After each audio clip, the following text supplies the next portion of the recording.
Welcome everyone to English Teacher Island. I'm Roy Black. I'm a affiliate professor at Grand Valley State University. To my left, my right, your left on the screen is David Lyons, formerly of Kenowa Hills High School and Creston High School, currently with GRCC at Kenowa and Kent City. Yes. Kent City, yeah. And then we have Kevin Mulvihill underneath him, English teacher at Wyoming High School. And directly next to Kevin and underneath me, we have Aeryn Hart, current student teacher at Grand Valley State. Aeryn, you've got some questions for us this time again. Is that what we have going on? Yes, yeah, I got some questions for you guys. Awesome, awesome. Hey, I just saw one of your cohort run a discussion in class on the Thursday last hour before spring break, and it was magnificent. So know that you're in good company with the student teachers at Grand Valley right now. So Yeah, they're amazing. yeah, go ahead and kick us off, Aeryn. Okay, so one, my cohort is amazing, and it kind of got me thinking about when I was talking with some of my friends at Grand Valley about the work level that we have. So I could ask a million questions about that, but I'm trying to focus it here. Our discussion today, I want to really revolve around the idea of how you differentiate content for all the kids in your class, especially at the secondary level, when you have potentially 30 plus kids in a class 4 times a day, plus the fifth or sixth hour you might have to teach for electives. The planning that goes into that, we can talk about that.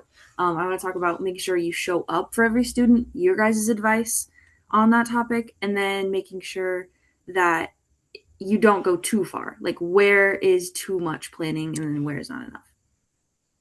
We can start with any one of Those those. are great. Why don't you ask the first one and ask the first question and direct it at somebody who you think is going to answer it best, and then we'll go from there. Okay, well, I'll go with Kevin because he's directly underneath me on my screen, so let's go around in a circle. Okay. So, Kevin, I guess question for you, and then we'll just go on, kind of go around. How do you, like, what's your method to differentiate your content for the kids in your class? So it's differentiating content. We don't differentiate outcomes, right? And so, um, well, a lot of the time, it depends on what we're teaching. One of the ways I do it is if we're teaching a novel, I differentiate the vocabulary based on reading ability. I might give the lower readers some words that maybe the better readers would know already, and then give the like the high flyer readers more challenging words that are from the novel. And then what I do is they all have the same assignment, and then I just email them their vocabulary list, which takes a little bit of time. Usually, I do is I chunk them into groups of four, right? The highest group, the next highest group, the middle group, and then a little bit lower than the middle group. I don't tell them that they're in a group. I just say this is your assignment, and that kind of takes care of that. But for other things, it's harder. Like we all have to read the same book. Um, Writing papers, it's a little bit easier too because I give them an outline with sentence starters, sentence stems, and we can have the scaffolding then. And then, if there are other students that can write the paper, they just look at me and they give me that look like I don't need this. I'm like, no, you don't. You're right. Go ahead, just write the paper, but make sure that you have these elements. So those are ways to do it. Again, with 30 students is a little bit more challenging to sit down with everybody, but I try to. I do a lot of reading over the shoulders and, hey, let me see that and what's going on here. So those are a couple of ways that I can do it. Okay, so it's more like obviously based on the material or the unit that you're in. I mean, Yeah. everything that you alter has to do with the outcome and then what the expected learning targets are and what you do in class every day.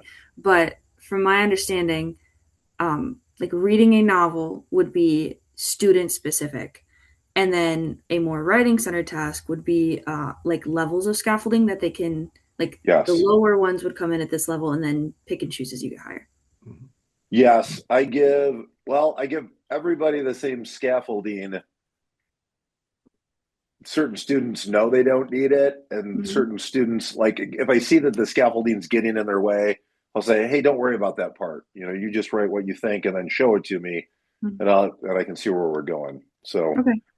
So usually what we do is I give them a pretty specific scaffold for the first couple of paragraphs, Mhm. and then we can kind of see where we're going from there. Okay. Cool. David, you want to add on to that? I agree with everything that Kevin has said there. Um, I pair up students and put them in a seating chart where there'll be one that's a little bit better reader writer next to ones that aren't, and Mhm. so that I can differentiate by using the resources in the room of the other students. And then we get to the peer review, and they all go, ugh. And so then I have tried in the writing unit to sit with every student in that classroom at least once. The trouble with that is in those early years when I didn't have as good a control of the classroom is that we had kids all over creation. And so then I would have to keep going back to shepherding the flock. And so then how I've tried to solve that is if I'm going to sit with this kid or sit with these couple kids so that we can go over specifically what like for a topic sense, it might be even at that level, yes, that we have these other students helping each other with something like along what Kevin said, where you give them some kind of a scaffolding exercise. When I was at Creston I had 42 10th graders in a room. Um, it would have taken me all year to try even in the by marking period to get to everyone. Mhm. And I failed in those ways because it might be once in the semester that I could do that, go sit next to or write with. Um, what I've done nowadays is the students have to send me online like a paragraph that they've got started or a claim or a thesis, and then I give them feedback on that small part of the paper and then let them work from there because if they can write a claim good once, they can write it good 1,000 times. If they can write a paragraph good once, they can write 1,000 times. This is an enormous commitment Mhm. on me outside of the classroom. And this is why I've always said I'm not your best example for ones that I've overworked. I have overworked.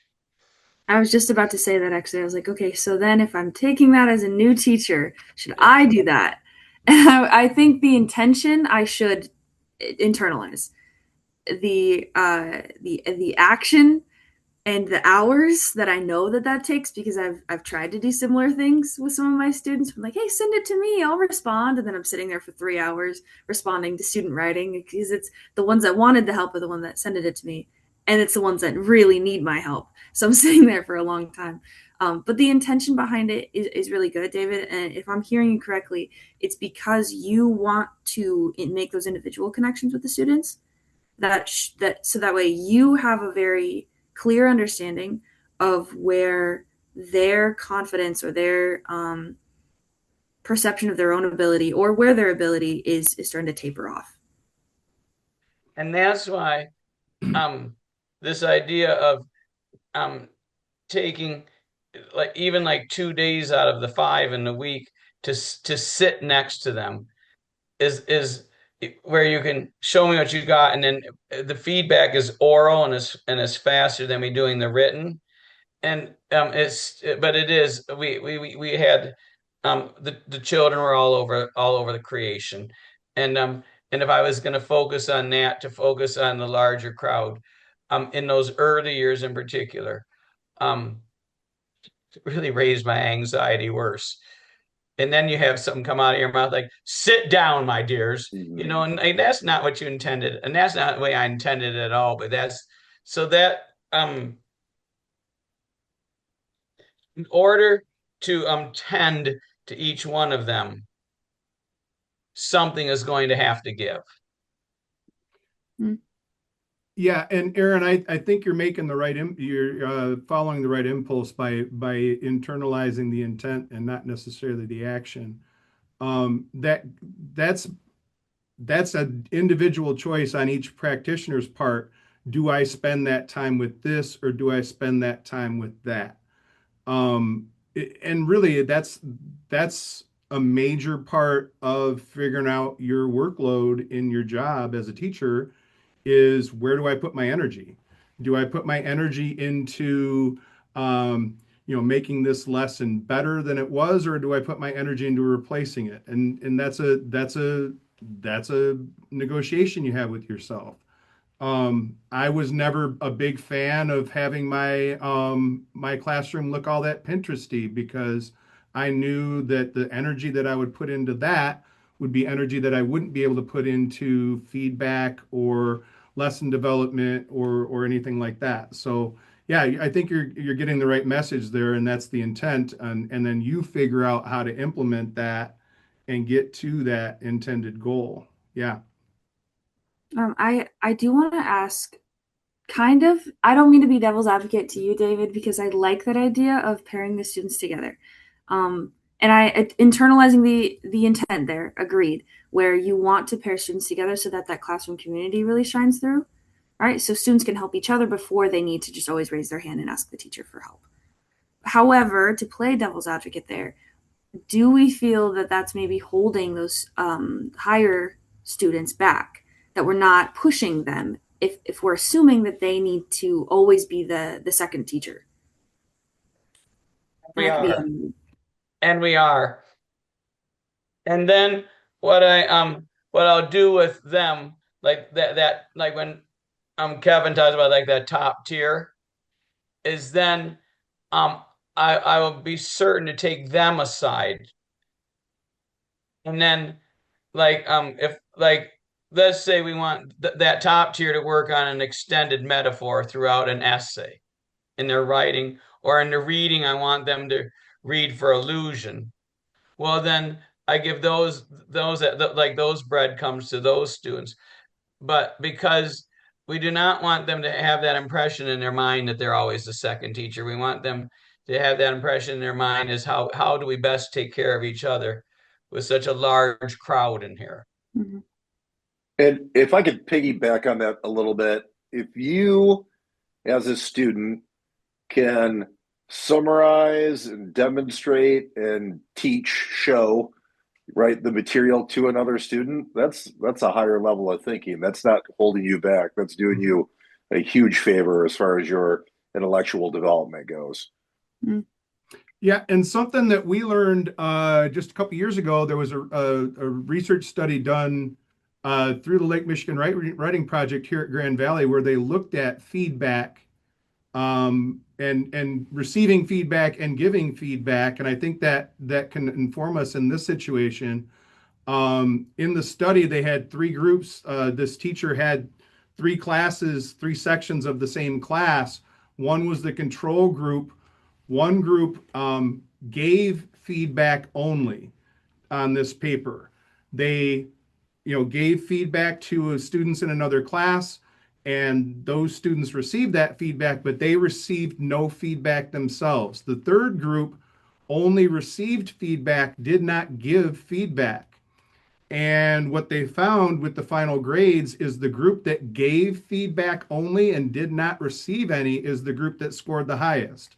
So that group that had to teach essentially was the group that ended up doing better. And what they speculated with the study was because they had to show somebody else the things that they could do better, they were also telling themselves that same thing.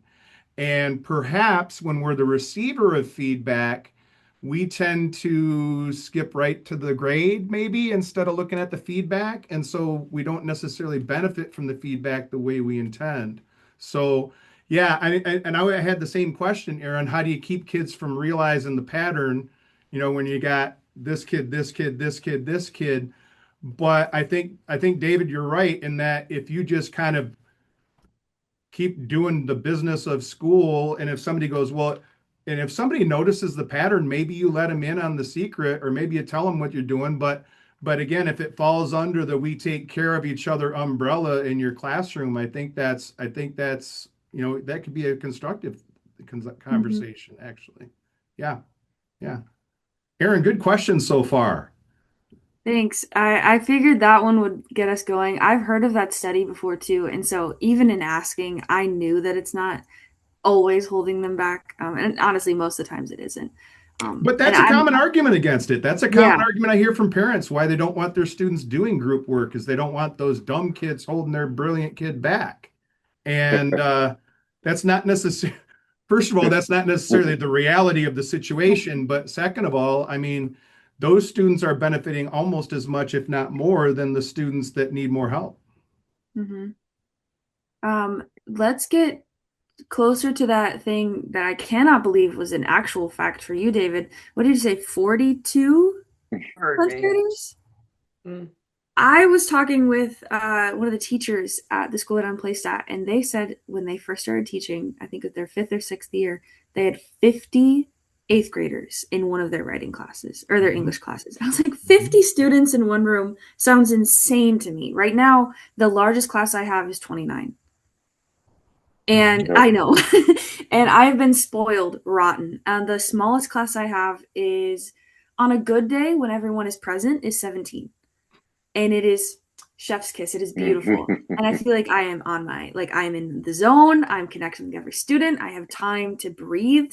Like it is a wonderful class size. But I understand now, and especially going into the future, now that we're kind of changing up education, that's what it really feels like, that this profession is undergoing so much change, that is not going to be the case.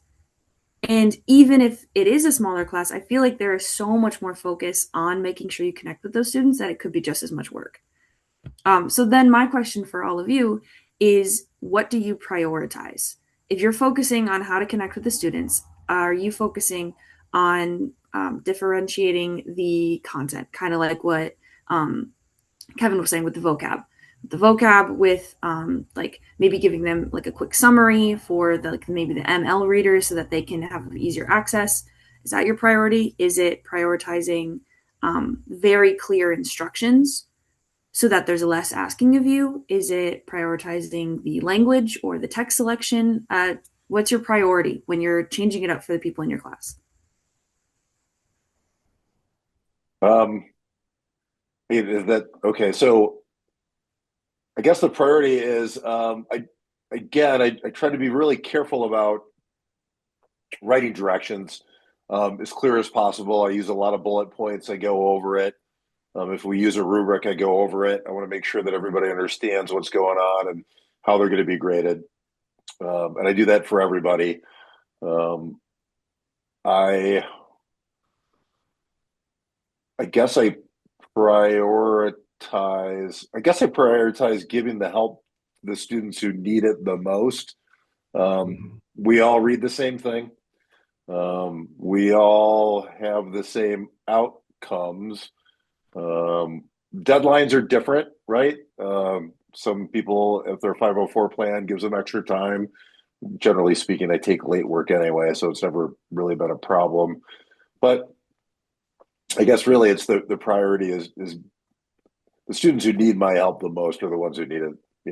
I know that's circular thinking, but they're the ones I want to pay attention to. And as far as, you know, behavior goes, the students that act out are the students that don't understand what's going on.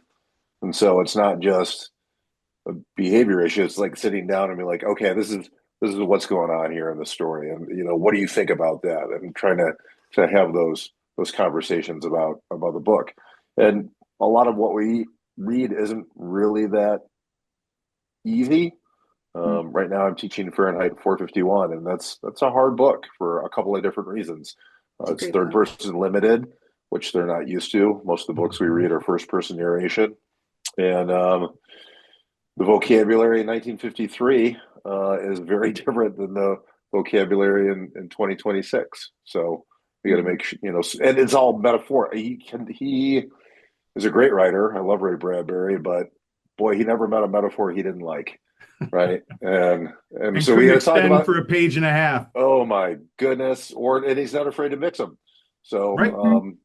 so we got to talk about that. Like that's, understanding the writer's craft is part of, okay, we got to pluck the meaning out of this. So long answer to a short question. I would prioritize the individual help over everything else, but try and make the directions as clear as possible, the assignments as clear as possible, Mhm. and everybody from day one knows where we're going and what the end product is going to be. I think that's probably the lesson that took me the longest to learn as a teacher, right? You know what the final assessment is going to be before you open that book, and the students should know it too. Yeah. Okay, wonderful. Thank you. Do any of you have anything to add to that? I think that was pretty contained. That Yeah, was I love wonderful. that answer, Kevin. Way to go. I would be pretty similar in what I said, and that's everybody gets what they need at any given point. You know, one of the things that I talk about when I talk about class discussion, for example, is a lot of people in class discussions have things like you must speak twice during this discussion in order to get participation points. And I really hesitate to do stuff like that because not every student is going to benefit from saying something during a discussion. I witnessed a young lady in the discussion today that I watched. She said 0 words the entire time, but she was locked in. She was riveted to each different speaker and literally turned her body 360 degrees because she was in the middle of the room to see who was talking. She learned a lot during that hour, but she didn't speak once. She would have failed her participation points under that dictate. So, different students get what they need during a discussion. Some need to talk, some need to talk to think. And so they're the first ones to talk. Some need to think and then talk later, and they're formulating their thoughts while the discussion's going on. Some need to write down their thoughts because, if they don't, they're just going to fly away and they're not going to, when their whole comes into the discussion, they're not ready to say anything. So, yeah. Is that you, Aaron? Is that? I'm kind of both, and we've seen this in the seminar we have at Grand Valley that I'm a part of the speaking to think group, and I'm Mm-hmm. also a part of, oh my gosh, I have to write this down, otherwise when it's my turn, I have my hand up. I couldn't even remember what I put my hand up for. Mm-hmm. It's completely gone because I'm so engaged in the discussion. It's because I'm making all these new connections. I couldn't tell you what I was going to say. Yeah, the So, hand goes up when you have a thought, but then the thought changes 3 times before the facilitator gets to you. Yeah, that's often my problem too. And it's kind of embarrassing when they call on you and you go, yeah, go to what somebody was else and that? come back. Yeah, yeah. David, go ahead. Um, I have for discussion of literature and for writing both. I always have a prop, so like a note card or a sticky note. Even when I was doing that lesson with you folks at Grand Valley, there's something to hand out to you because I want those that need to write. I want them to have that. And sometimes just them writing on the sticky note or writing on the card is enough. They don't need to say it out loud. Mhm. Well, like the one we did with them yesterday, they're reading an article. So this would be like reading a chapter out of a book, okay? When I was teaching English. And they had to write down a piece of evidence on a card and they had to bring it to a table in the room that was empty.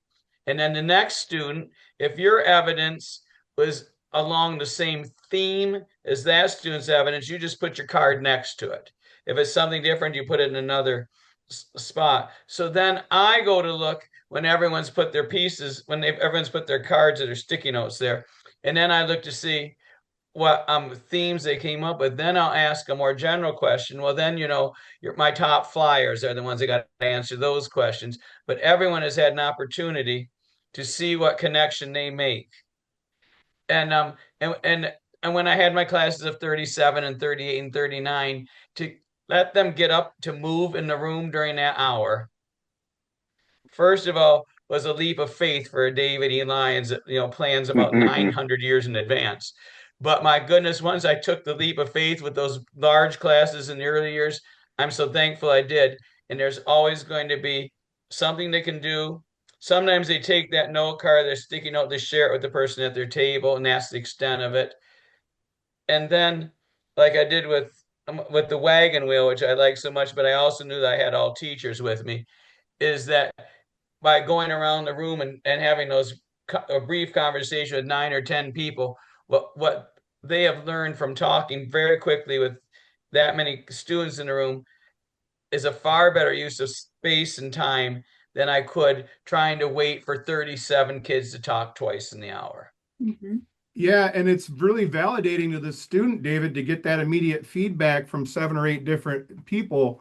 Um, I'm a little bit curious about the sticky note card thing, David. Are you talking about at the beginning of the discussion they would bring those thoughts forward, or is that a exit slip kind of thing, or how would you use that? During. During. And so when they're ready to bring when like yesterday when we were putting them around there, when they are ready to bring it up there, then they can bring it up there. So at any And point in the discussion, so you don't have like yes, a line of folks coming up, you just have folks coming up at will. yes. Oh, I love it. Okay, which would have driven me nuts when I was 23. Oh yeah. But because I took the leap of faith in those years, I can do it now. And it is so, and so the movement in the classroom has meaning, but they decide when they're going to enter in that way. Well, that's I love that. Yeah, I'm stealing that. I'm absolutely going to steal that. Thank you. Putting that in my little teacher bag. That's mine now. Those are great answers. I appreciate it. I should have bought stock and post-it notes and the note cards. Oh yeah, I think we all should have. Yeah. Because I've even now when I'm just teaching half day, you go look in the closet and here are my piles even after all these years. Yeah, sticky notes and those little black binder clips. Those Yeah, are oh, yeah. the teacher's Oh, best yeah. friend. Mhm. Yep. Yeah, we did an activity at my old school, very similar, except it wasn't a discussion first. It was a move around activity, then a discussion.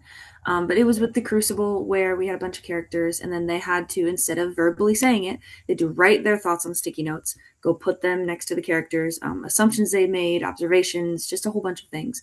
Then it was like a gallery walk where you wrote down notes.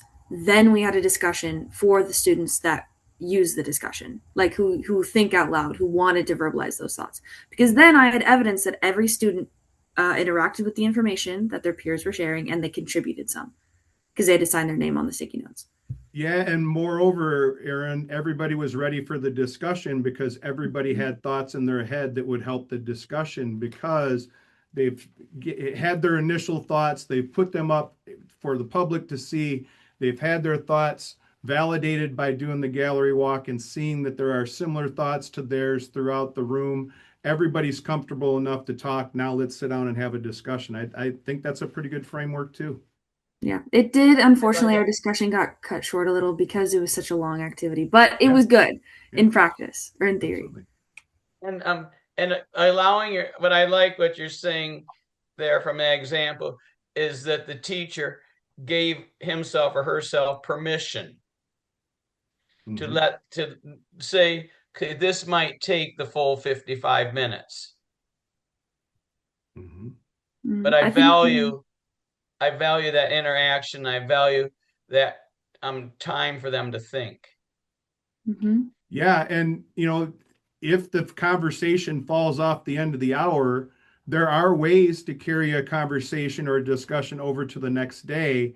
It gets clunky if you're not careful, but there are ways to have students continue to think about what you're doing overnight so that when they come the next day, you can still talk about it and maybe it's a different facet of the discussion. Yeah. Yeah, it especially works well if you have that artifact, you can hang back up and then you summarize kind of where you were and then have them launch from there. Yeah, I feel as though that works pretty well with reading. I do want to ask about not only discussion, but how you differentiate for students during the writing process, not just in the assignment and the instructions they have to follow, but literally in that process, not just in giving feedback, but like some students will stare at a page and do not know where to start. And some students write in their free time and read in their free time and are are better writers than me. Okay, like some of my 10th graders last semester, I'm blown away. I was not nearly where you are when I was in 10th grade. So how do you balance that again in a room of 30 to 40 to 50 children? Mhm. Because if you're using class time to write, how do you know that you're going to meet the same deadline at the same time with the same level of precision? Yeah, and I think the biggest part, Aeryn, is to make sure that the student does the hardest part in class. Mm, Um, that's you good know, advice. with a workshop model, my classroom was a workshop model for at least the last 20 years that I was in ninth grade. And with a workshop model, you have big chunks of time to get work done. You just make sure that the work that's going on is the work that needs to happen. If you've got a student and you know that they're not going to have a problem getting that vocab project done and they're working on it in class when they should be getting feedback on their first draft, or they should be, doing this harder assignment over here, then you want to nudge a student in that way. Hey, you know what? You can do that at home pretty easy, right? They have 1 hour, 5 a week, if you're lucky, if there's not an assembly on Friday. You have 5 hours a week that they have access to you. All the rest of their time, they don't have access to you. And you can't guarantee that they have an expert like you at home, right? Most of them won't have an expert like you at home. So you want to encourage them to do the hardest work in class, whatever that hardest work is for them. Some of your multi-language students, that the vocab is going to be the hardest part. So they should do it in class. And maybe they do it collectively. Collective work. Does that mean they're cheating off each other? No, they're learning from each other, right? And too many people think that working together on an assignment, even if they both come up with the same answers and the same thing in the end, that's not necessarily cheating. That's collaboration. And collaboration in learning is fine. And collaboration in assessment is even fine as long as you can differentiate who did what. That Mhm. it's funny you say that. This week I gave a really hard test over part two of Fahrenheit 451. The students sit in groups of four, open note, open book. They can't use the internet. They can use each other. And it was intelligent conversation about a book. And I was delighted. I don't even really care what grade they got. They were Oh talking my about gosh. Fahrenheit Talk about a fly on 451, the wall. right? And it was an old test. I mean, this test was written probably 27 years ago, right? If Mhm. not older, because I think I probably stole it from a veteran teacher when I was new. Sure. And then the idea, like, there were analogies The and there were, originals, the original of that test is probably in the purple mimeograph sheet, yeah. right? Oh no, I typed it out, but yeah, I'm sure I have the mimeograph of it. But it's challenging, and a lot of them are SAT style questions, and but again, it served the purpose of, well, I want you talking about the book, and so at their table, if you arrange the students like David is talking about, where you got a student that's really stronger and one that's maybe doesn't speak English really well, paired up with somebody who speaks their native language but does speak English a little bit better, they can help each other out. And it's not a 1,000,000 point test, but it is a test grade, and they did pretty well. I was pretty impressed with it. Well, and think about the alternative, Kevin. If you had, not allowed them to work together, and each of those four students in the group has to do it individually, your high flyer is going to still get their A, and your kids that Yeah. struggle are still going to get worse grades. And what did Well, you accomplish? right. And they would have given up is really what would Yeah, have right. happened. They would have Yeah. read the first three questions and been like, this is ridiculous. They don't know what a true and false question is, right? There were a couple of those on there because we don't write those anymore because they're not they're not fair, right? But they're on there. They were on there. It was nice. It was nice to see them kind of talk about the book and struggle together. So Yeah. yeah, That Those was moments are magical. yeah, yeah. Yeah, it was a good day. It was a good day. So not an Ice Cube good day, but it was a good day. yeah, yeah. No, it was kind of why we do it, right? Right. And it was nice, especially for a class that I thought was completely, lost in this book. And it turns out they knew a lot more than I thought they did. And There you go. that's a good thing too. So Absolutely. yeah. Hey, Maybe Aeryn, did you come loaded with another question for us, I or? do. I said maybe this is a good Okay. transition. I've been thinking a lot recently about how, how do I want to phrase it? How the difference in perceiving student knowledge and achievement, how different it looks based on the school that you're in. And so some individualistic schools see test grades and individual performance and homework grades that they did on their own as, yes, the students are achieving mastery of this, regardless of collaboration or not. And then some that are more collectivistic see that group, that project learning, right? Kind of the stuff that we've been talking about where we take care of each other, that is the true model of student learning, that they should be able to do it in a group. One, I want your guys' opinion on that. I think I know Roy's already, but I want to hear everyone's opinion on that. And then secondly, do we think that there's a way to blend this intentionally as a teacher to hold students individually accountable and collectively accountable? And anyone can start here. What do you mean by holding them accountable? What do you mean by that? If we're looking at education as mastery of content or mastery of a skill, then how do we know students have achieved it? That's what I mean by holding them accountable. Oh, okay. All right. David, you want to take that one? I'm going to go last. So everything we do, is collectively in relationship anyway. Everything we do in that class is formative, and so this idea of even at the final exam that they have to master content used to disturb me because I was always looking for growth. And like I even said to my seniors this week, look what you were able to do in writing and thinking on April 1 that you were not able to do on March 1, and had them do a reflection on that. Okay, so then since I'm always processing and they're always in process, a lot of that drafting and the pre-thinking, all that we're going to do collectively. And then the college says, or our AP used to say, well, they're going to take the test by themselves and they got to write these 3 essays in 2 hours. Okay, so then I realized that at some point they're going to have to be able to show me individually what they can do. Mm-hmm. I look to see where they are, and then what do I need to reteach, and where can I put them back with their peers again to do some of the deeper thinking. And so my seniors this week turned in their 12-page research paper, which they've never had to write that long of an argument in high school. And I said, well, it would make sense in the spring of your senior year. Well, as soon as last week, I was not pleased with what I was seeing with them doing in groups with reading, like I say, read on the line, read below the line, read beyond the line. I need you to read the sources beyond the line, because when we put them in the argument here, I don't want just a summary. I want an analysis. Mm-hmm. And so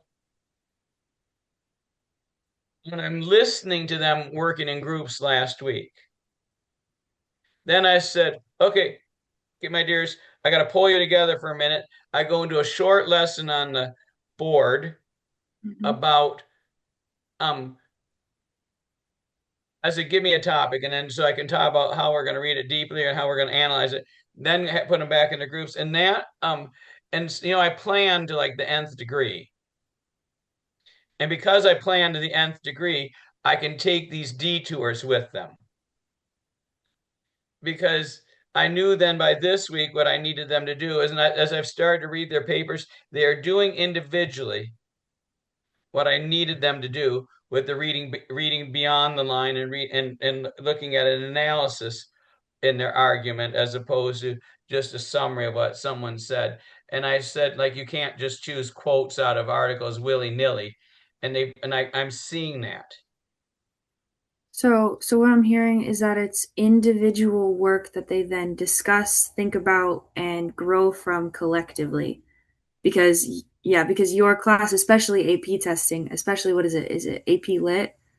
Yes. Yeah, I remember my AP Lit where we would read a book, we'd talk about it, we'd do writing, and then individually we'd come in and that's our hour to write. Like that's our essay that we have to practice. So I'm very familiar with that individual learning and then giving it to the group, dissecting it together, taking back, and then keeping going. Okay, so I understand that part. Thank you, David. Anything else Um, to I, add? I don't really have a lot to add to that. That all sounds really good to me. Roy, what do you think? Well, I'm going to go back to your original question because you said that the goal of the lesson is mastery of content. Isn't that what you said? I said if the goal of the lesson is Oh, mastery. okay. Okay. If we're going Common Core standards all the way through, that's what guides our teaching, then it's mastery of content. And you're right. It is the goal. Mastery of content is the goal, but it's not necessarily your daily goal or Mm-hmm. your weekly goal or maybe even your unit goal. Mastery of content is one of those we'll get there when we can kind of goals, but it's always there, right? We're trying to master the content, but where are we in that mastery? And students are in various different points on that path toward mastery. Some of them are pretty darn close. Some of them were born on third base, and so they have the advantages that give them the prior knowledge walking into the classroom. Some of them have a lot of life experience, good, bad, or ugly, that adds to what they bring to the classroom.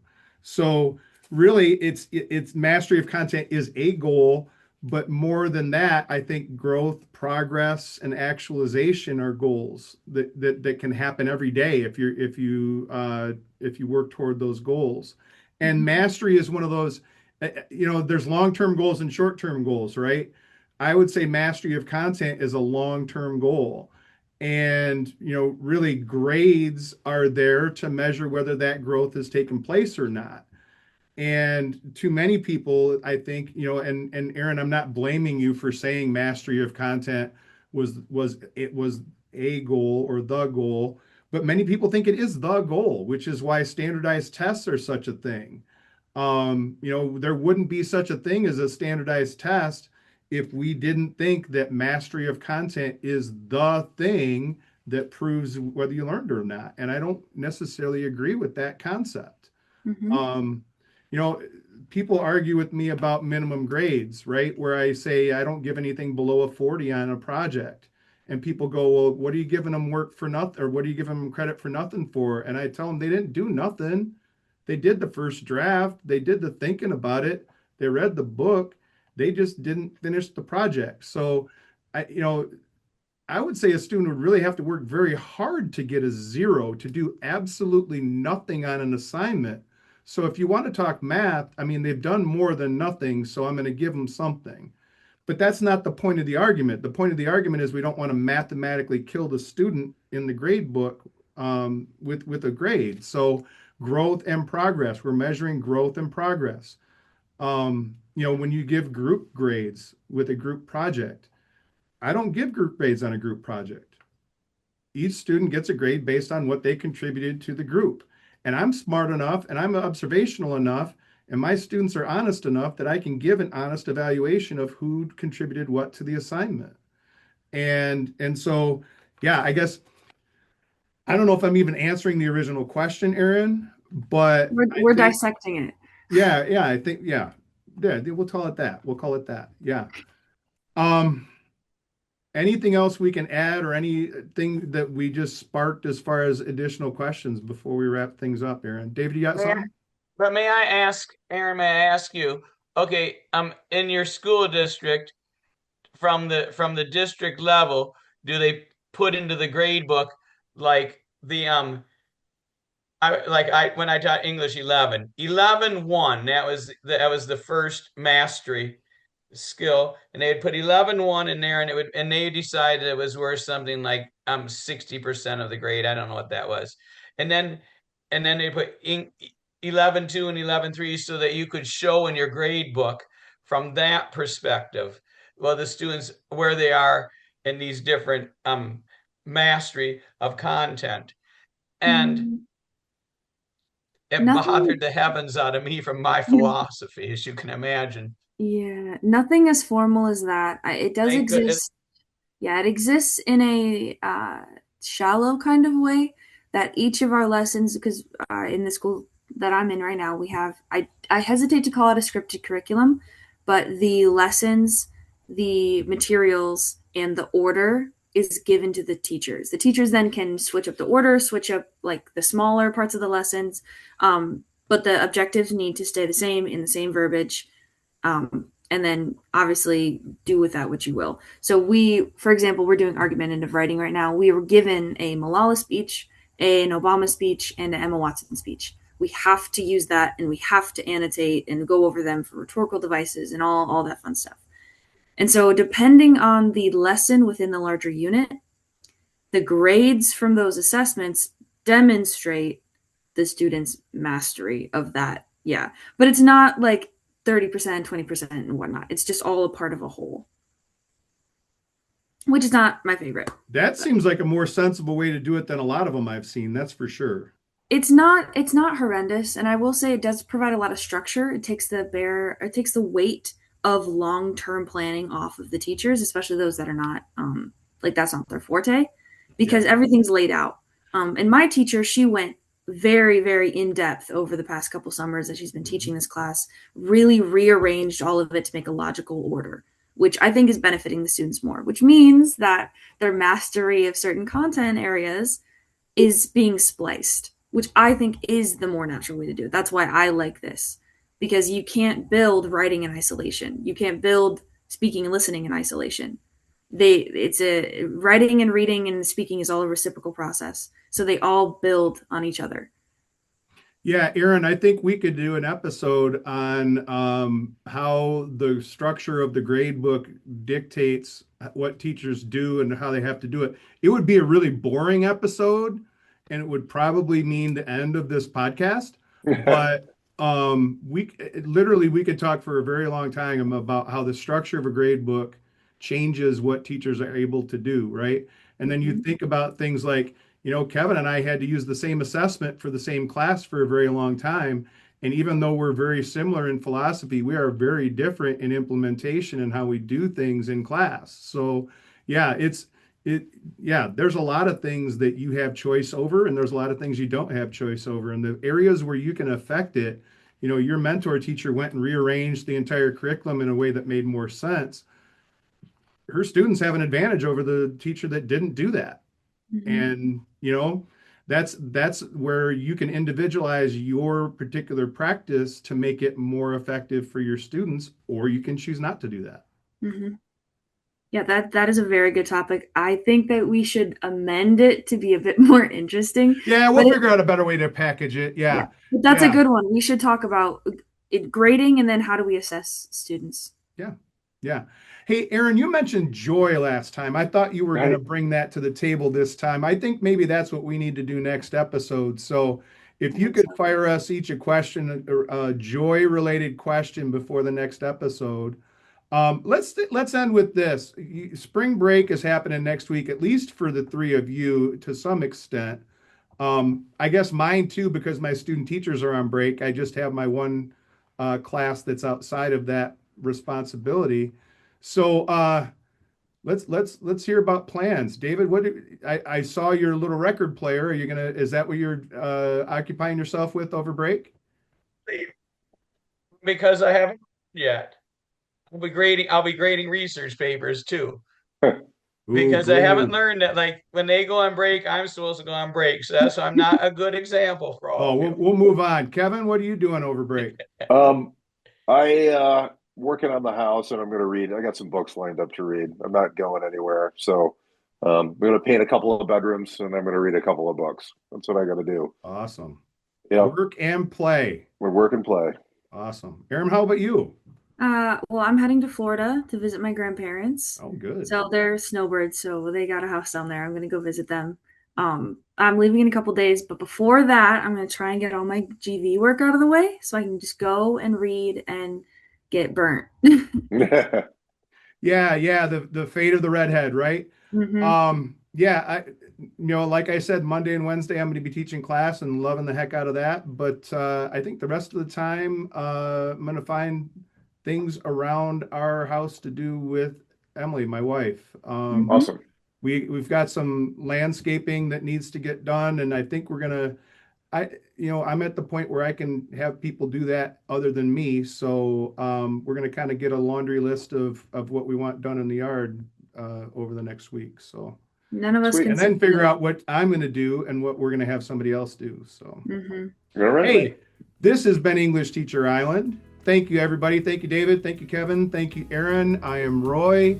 And this is a podcast by English teachers for English teachers and people who care about them. And we'll see you soon. Thanks, guys. All right. Bye-bye. Take care.